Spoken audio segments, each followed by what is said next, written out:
Friends, విద్యార్థులకు శుభవార్త. మార్చి 15 నుంచి సెలవులు. ఈ విషయాన్ని తెలియాలంటే గనక ఆ వీడియో మీరు కంప్లీట్‌గా చూడండి. అప్పుడే మీకు కంప్లీట్ ఇన్ఫర్మేషన్ ఏంటో అర్థమవుతుంది. అదే విధంగా చాలామంది వీడియో చూస్తున్నారు గానీ లైక్ అని కామెంట్ చేయట్లేదు. దయచేసి లైక్ అని కామెంట్ చేయండి. లైక్ అని కామెంట్ చేయడం వల్ల ఈ విషయాలను మనం చాలా మందికి తెలియజేసిన వాళ్ళం అవుతాం. అదేవిధంగా విద్యార్థులకు మార్చి 15 నుంచి సెలవులు ఎలా ఇవ్వబోతున్నారనే విషయాలు మనం పూర్తిగా దీంట్లో తెలుసుకుందాం. ఇంక లేట్ చేయకుండా వీడియోకి వెళ్ళిపోదాం. ఫ్రెండ్స్, ఎండలు మండిపోతున్నాయి.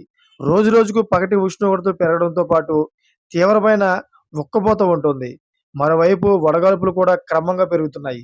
ఈ క్రమంలో విద్యార్థులు ఇబ్బందులు ఎదుర్కోకుండా 2 రాష్ట్రాల్లోనూ ఒకేసారి హాఫ్ డే స్కూల్స్ ప్రకటన జారీ అయింది. మార్చి 5 నుంచి 2 తెలుగు రాష్ట్రాల్లో ఒంటిపూట బడులు ప్రారంభం కానున్నాయి.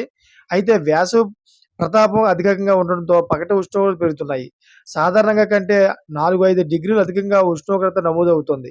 ఈ ఏడాది వేసవి చాలా తీవ్రంగా ఉంటుందని, ముఖ్యంగా మార్చి 3వ వారం నుంచి ఏప్రిల్, మే వరకు ఎండల తీవ్రత చాలా ఎక్కువగా ఉంటుందని వాతావరణ శాఖ ఇప్పటికే హెచ్చరించింది. ఇక వడగాలులు ఈ నెల 3వ వారం నుంచి ప్రతాపం చూపించనున్నాయి. ఇప్పుడు కూడా మధ్యాహ్నం సమయంలో బయటకు రావాలంటే భయపడే పరిస్థితి ఉంది. ఈ క్రమంలో ఏపీ, తెలంగాణలో మార్చి 15 నుంచి ఒంటిపూట బడులకు ఉత్తర్వులు జారీ అయ్యాయి. 2 తెలుగు రాష్ట్రాల్లో ఒకేసారి హాఫ్ డే స్కూల్స్ ప్రారంభం కానున్నాయి.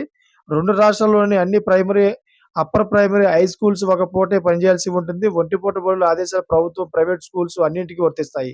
ఒంటిపూట బడుల కారణంగా స్కూల్స్ టైమింగ్స్ కూడా మారనున్నాయి. చూసారు ఫ్రెండ్స్, లేటెస్ట్ అప్డేట్స్ కోసం ఛానల్ సబ్స్క్రైబ్ చేసుకోండి.